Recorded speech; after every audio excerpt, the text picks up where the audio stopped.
New लक्ष्य coaching centre के online class में एक बार फिर से आप सभी का स्वागत है। मैं हिमांशु शुभम। पिछले वीडियो में हमने खनिज संसाधन के अलग अलग तथ्यों के बारे में जानकारी लिया था। उसी वीडियो को आगे हम कंटिन्यू करने के लिए जा रहे हैं। तो लास्ट में हमने यह पढ़ा था कि खनिज संसाधन को दो अलग अलग वर्गों में बांटा गया था और उन सभी खनिज संसाधनों के विषय में हमने अलग अलग तरीके से वर्णन भी किया था। आज हम लोग पढ़ने के लिए जा रहे हैं कि भारत में जो अलग अलग प्रकार की खनिज संपदा पाए जाते हैं उनमें कुछ का वर्णन, जैसे लौह अयस्क क्या है, इसका क्या उपयोग है, इसकी उपस्थिति भारत में कहाँ कहाँ देखने को मिलती है। इसके अलावा मैग्नीज, तांबा, बॉक्साइट, चूना पत्थर और अब्रक के विषय में हम लोग इस वीडियो में जानकारी लेंगे। तो सबसे पहला टॉपिक इस चैप्टर का हम लोग आज पढ़ने के लिए जा रहे हैं, जिसका नाम है लौह अयस्क। तो नाम से स्पष्ट है कि लौह अयस्क से हमें लोहा धातु की प्राप्ति होता है और हम लोगों ने अयस्क और धातु से संबंधित चीजों का भी वर्णन कर लिया था कि अयस्क क्या है और अयस्क से हम किस प्रकार धातु को प्राप्त करते हैं। उसी लौह अयस्क के तहत हमने चार का नाम भी लिखा था, हेमाटाइट, मैग्नेटाइट, सिडेराइट और लिमोनाइट। तो उन चारों को हम लौह अयस्क के तहत रख सकते हैं।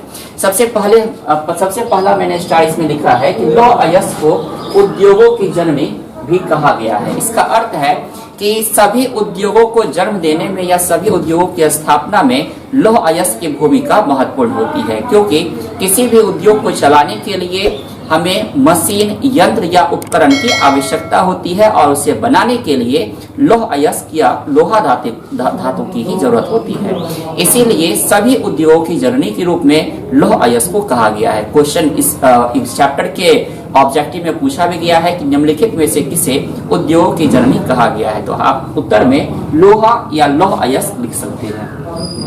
अगला, भारत देश के संदर्भ में हमने लिखा है कि भारत विश्व का लगभग 1/4 या 25% पूरे विश्व का अकेले उत्पादन करता है। इसका अर्थ है कि लौह अयस्क के उत्पादन में भारत विश्व का एक अग्रणी देश है, जो पूरे विश्व का अकेले 25% या 1/4 लौह अयस्क का उत्पादन करता है।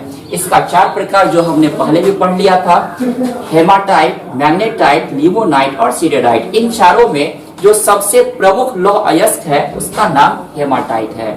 इस हेमाटाइट में लोहांश की उपस्थिति करीब 68% तक देखने को मिलती है और इसे हम लाल अयस्क भी कहते हैं। इसे हम उपनाम के तौर पर भी रख सकते हैं कि हेमाटाइट को लाल अयस्क भी कहा गया है। सेकेंड हमने यहाँ लिखा है मैग्नेटाइट। मैग्नेटाइट में लोहांश की उपस्थिति लगभग 60% देखने को मिलती है और इसे उपनाम के तौर पर काला अयस्क भी कहा जाता है। तीसरा है लिमोनाइट। इसमें लोहांश की उपस्थिति 40% तक होती है और इसे हम पीला अयस्क भी कहते हैं। और चौथा सिडेराइट, जिसमें 30% या इससे भी कम लोहांश की उपस्थिति देखने को मिलती है और इसे उपनाम के तौर पर भूरा अयस्क भी कहा गया है। क्योंकि आपके चैप्टर में लघु उत्तरीय प्रश्न में दिया हुआ है कि लौह अयस्क के प्रकारों का वर्णन करें, उसके लिए हमने इस स्टार को यहाँ लिखा है। लौह अयस्क के चार प्रकार, किसमें कितना लोहांश की उपस्थिति है और उसे हम किस उपनाम से जानते हैं, आप इसके आधार पर इस क्वेश्चन का आंसर भी दे सकते हैं।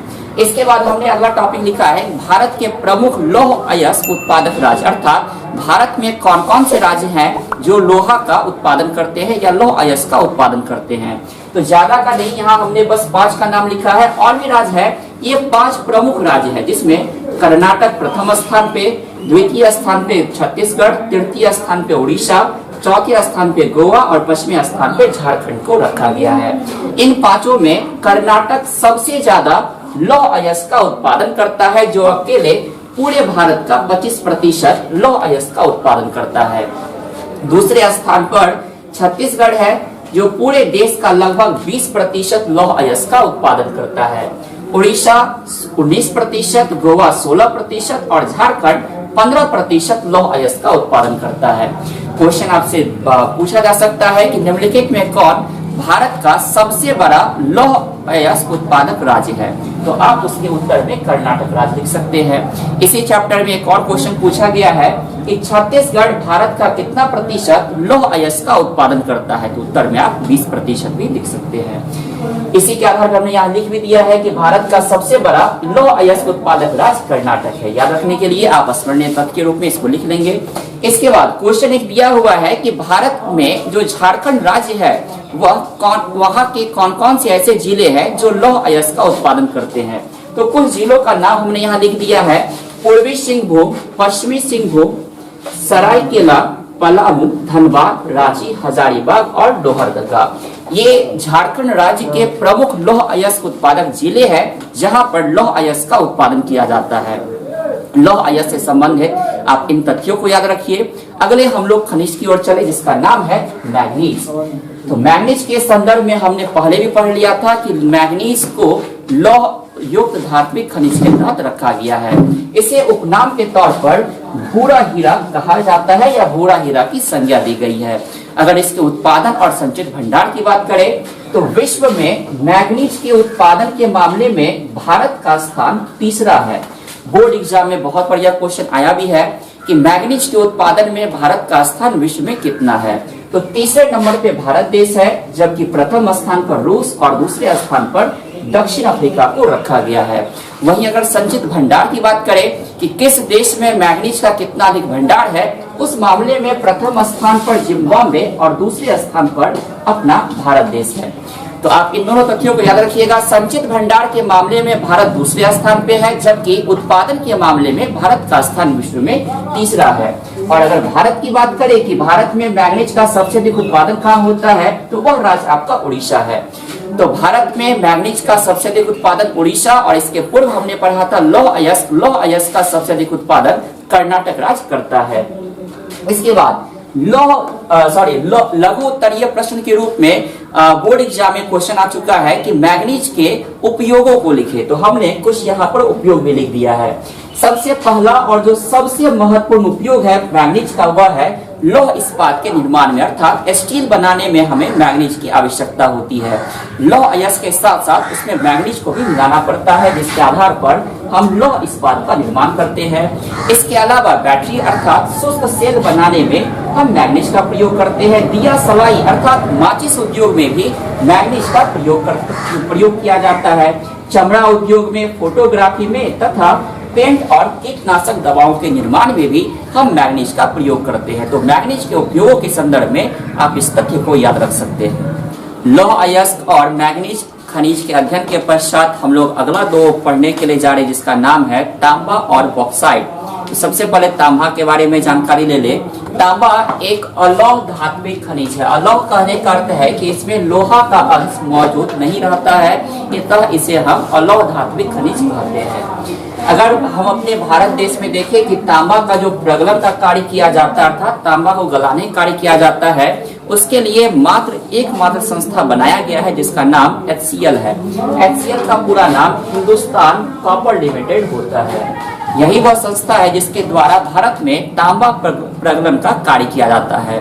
इसी HCL के हमारे देश में दो केंद्र बना दिए गए हैं। सबसे पहला केंद्र है राजस्थान में और दूसरा है झारखंड राज्य में। झारखंड और राजस्थान की चर्चा कर ले कि राजस्थान के झुंझुनू जिला के खेतरी में इसकी स्थापना की गई है, और जो दूसरा है वह झारखंड के घाटशिला में है। यह जो खेतरी वाला स्थान है यह भारत का सबसे पुराना तांबा की खान है, जहां से तांबा का प्रगलन या तांबा का निष्कासन किया जाता है। ये भारत की सबसे पुरानी तांबा की खान खेतरी में ही स्थित है और यह राजस्थान राज्य के झुंझुनू जिला में स्थित है। तो यह तो हो गई तांबा के से संबंधित तक। इसके हम कुछ उपयोगों को भी देख ले। चूंकि तांबा एक विद्युत का सुचालक धातु होता है, अतः हम इसका काम विद्युत तार बनाने में करते हैं। सबसे पहला उपयोग विद्युत तार बनाने में इसका काम होता है। इसके अलावा विद्युत उपकरणों में भी इसका उपयोग किया जाता है, जैसे पंखा कॉइल बनाने में हम लोग इसका उपयोग करते हैं, या अलग अलग प्रकार के विद्युत उपकरणों में इसका उपयोग किया जाता है।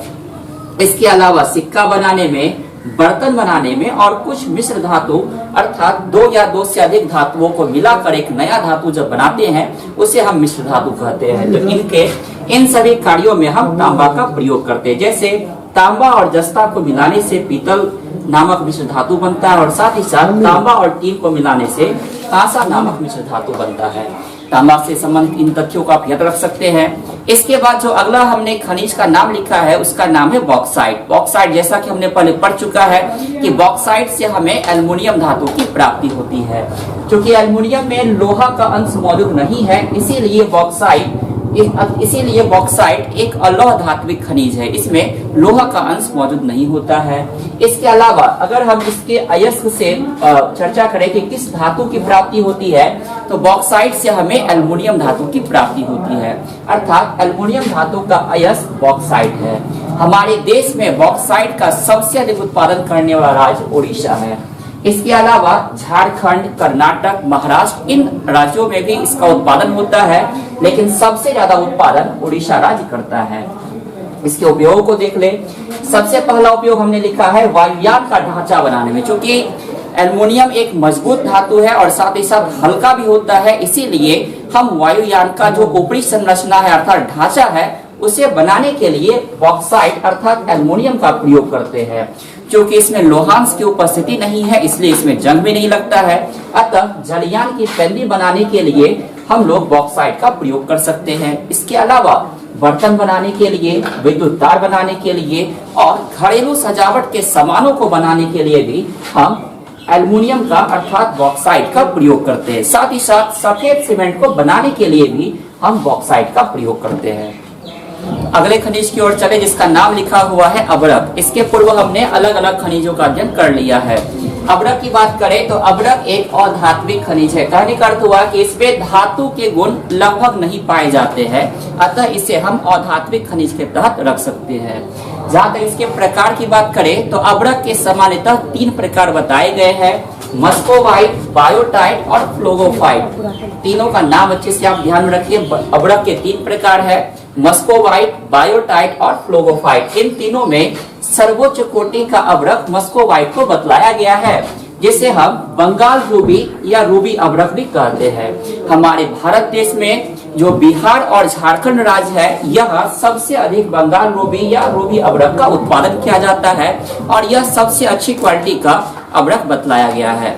अगर भारत की बात करें तो पूरे विश्व में भारत अब्रक का उत्पादन करने वाला एक अग्रणी देश माना गया है। अतः हमने यहाँ स्टार जोड़ भी दिया है कि भारत विश्व का एक अग्रणी अब्रक उत्पादक देश है, अर्थात यहाँ अब्रक का उत्पादन अत्यधिक किया जाता है। भारत के अंदर की बात करें तो बिहार और झारखंड यह दोनों राज्य अकेले पूरे देश का लगभग 80% अब्रक का उत्पादन करते हैं। इसके अलावा झारखंड, इसके अलावा राजस्थान, आंध्र प्रदेश, इन राज्यों में भी उत्पादन होता है, लेकिन सबसे अधिक उत्पादन बिहार और झारखंड राज्य करते हैं, जो देश का लगभग 80% अब्रक का उत्पादन करते हैं। इसके कुछ उपयोग की चर्चा कर लेते हैं। सबसे पहला उपयोग यदि देखें तो हमने यहाँ लिखा है विद्युत उपकरणों में विद्युत रोधी के रूप में इसका उपयोग किया जाता है। कहने का अर्थ है कि अब्रक विद्युत का कुचालक होता है और साथ ही साथ उष्मा का सुचालक होता है। तो जब हम आयरन का कॉइल बनाते हैं, उस कॉइल का काम होता है कि वह अंदर के हीट को ट्रांसफर करे और साथ ही साथ जो इलेक्ट्रिसिटी आ रही है उस इलेक्ट्रिसिटी को वह बाहर जाने से रोके। इसीलिए हम लोग अब्रक का प्रयोग करते हैं। अब्रक का गुण ही है, उसकी क्वालिटी है कि वह विद्युत का कुचालक होता है और उष्मा का सुचालक होता है। इसीलिए हम विद्युत उपकरणों में विद्युत रोधी बनाने के लिए अब्रक का प्रयोग करते हैं। उदाहरण के तौर पर आप आयरन का नाम लिख सकते हैं। इसके अलावा आपको जानकारी है कि अबीर बनाने में भी हम अब्रक का प्रयोग करते हैं। साथ ही साथ आयुर्वेदिक दवाओं के निर्माण में हम अब्रक का उपयोग करते हैं। अगले खनिज की चर्चा कर लेते हैं। अगला हमने यहाँ लिखा है चूना पत्थर। नाम से स्पष्ट है, चूना पत्थर का उपयोग अलग अलग प्रकार के उद्योग धंधों में करते हैं और साथ ही साथ जितने भी प्रगलन उद्योग है जहां पर धातुओं को गलाने कार्य किया जाता है, उसमें चूना पत्थर का उपयोग अवश्य किया जाएगा। अगर देखा जाए सबसे पहला स्टार्ट, चूना पत्थर एक अधात्विक खनिज है। क्योंकि इसमें धातु के गुण उपलब्ध नहीं होते हैं, मौजूद नहीं होते हैं, इसीलिए इसे हम एक अधात्विक खनिज के तौर पे रख सकते हैं। हमारे भारत देश में चूना पत्थर का जो सबसे अधिक उत्पादन करता है वह राज्य आपका मध्य प्रदेश है। मध्य प्रदेश में चूना पत्थर का सबसे अधिक उत्पादन होता है। इसके अलावा अगला जो हमने लिखा है कि सीमेंट उद्योग का सबसे प्रमुख कच्चा माल चूना पत्थर को बतलाया गया है। क्योंकि चूना पत्थर के द्वारा हम सीमेंट उद्योग को चलाते हैं, इसीलिए सीमेंट उद्योग का सबसे प्रमुख कच्चा माल चूना पत्थर को बताया गया है। इसके उपयोग की चर्चा कर ले। सीमेंट उद्योग में तो होता ही है, जितना उत्पादन होता है भारत में उसका करीब अकेले लगभग 3/4 लगभग 75 से 76% हिस्सा हम सीमेंट उद्योग में ही चूना पत्थर का उपयोग करते हैं। इसके अलावा लौह इस्पात उद्योग में, कागज उद्योग में, चीनी उद्योग में और उर्वरक उद्योग में भी इसका उपयोग किया जाता है। या तो हो गई अलग अलग प्रकार की खनिजों की बात। अब हम अगला टॉपिक जानेंगे भारत के प्रमुख खनिज पेटी, अर्थात भारत को कितने खनिज पेटियों में हम बांट सकते हैं। हमने तो यह पढ़ लिया है कि भारत में कौन कौन से खनिजों का उत्पादन किया जाता है। अगर उन उत्पादन क्षेत्रों को हम बांटने का प्रयास करें तो उन्हें हम मुख्य रूप से 4 अलग अलग भागों में बांट सकते हैं, जिसमें नाम हमने लिखा है उत्तर पूर्वी पठार, दक्षिणी पश्चिमी पठार, उत्तर पश्चिम प्रदेश और हिमालय क्षेत्र। इन चारों की व्याख्या कर दे। हमारे भारत का सबसे प्रमुख या सबसे धनी खनिज पेटी अगर कहा जाए तो वह उत्तर पूर्वी पठार है। इस पठारी क्षेत्र के अंतर्गत मध्य प्रदेश, छत्तीसगढ़, साथ ही साथ छोटा नागपुर के पठारी भागों को रखा गया है। इस पठारी क्षेत्र से लौह अयस्क का, मैग्नीज का, बॉक्साइट का, चूना पत्थर का और भी अलग अलग प्रकार के खनिजों का उत्पादन किया जाता है। इसीलिए भारत का सबसे प्रमुख या सबसे धनी खनिज पेटी उत्तर पूर्वी पठार को कहा गया है। अगला हमने यहाँ लिखा है दक्षिणी पश्चिमी पठार। इस पठारी क्षेत्र के तहत कर्नाटक और तमिलनाडु के पठारी क्षेत्रों को रखा गया है। आपने सोना का नाम सुना होगा, तो सोना का जो उत्पादन किया जाता है इसी पठारी क्षेत्र के तहत, इससे संबंधित हमने यहाँ स्टार लिख भी दिया है कि भारत के कर्नाटक राज्य के कोलार की खान से सोना का उत्पादन किया जाता है। यह सोना के उत्पादन के लिए सबसे प्रमुख क्षेत्र माना गया है और इसे हम दक्षिणी पश्चिमी पठार क्षेत्र के तहत ही रखते हैं। तीसरा नाम हमने यहाँ लिखा है उत्तर पश्चिमी प्रदेश, अर्थात भारत के जो गुजरात और राजस्थान राज्य है वह इस क्षेत्र के तहत आते हैं। इस क्षेत्र से संगमरमर, चूना पत्थर, बालू पत्थर, जिप्सम, नमक, इन सभी खनिज पदार्थों का उत्पादन किया जाता है। इसके अलावा जो भारत का हिमालय क्षेत्र है वहां से भी कुछ अलग अलग प्रकार के खनिजों का उत्पादन किया जाता है।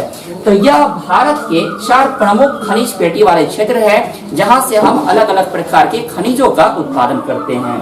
इसके अलावा कुछ हमने स्टार और भी लिखा है जिसका हमने पूर्व में टॉपिक में चर्चा किया भी था, मैग्नीज के बारे में, कि मैग्नीज का उपयोग हम लौह इस्पात के निर्माण में करते हैं। और अगर हम इसके आंकड़ों की बात करें तो लगभग 1 टन इस्पात बनाने के लिए हमें 10 किलोग्राम मैग्नीज की आवश्यकता होती है। साथ ही अगर तांबा की बात करें तो पूरे भारत देश में तांबा का कुल भंडार लगभग 125 करोड़ टन है। तो इस वीडियो में मैं इतना ही रखना चाहूंगा। उम्मीद करता हूँ कि यह वीडियो आपको पसंद आया होगा। अगर आप इसी प्रकार के और भी वीडियो को प्राप्त करना चाहते हैं तो हमारे चैनल को सब्सक्राइब अवश्य करें, इस वीडियो को लाइक करें, शेयर करना ना भूलें और इसी प्रकार के वीडियो को या पुरानी वीडियोस को देखने के लिए हमारे आई बटन को क्लिक करें अथवा जो हमारे प्लेलिस्ट बनाए गए हैं उसमें जाकर आप पुराने वीडियो को देख सकते हैं। धन्यवाद।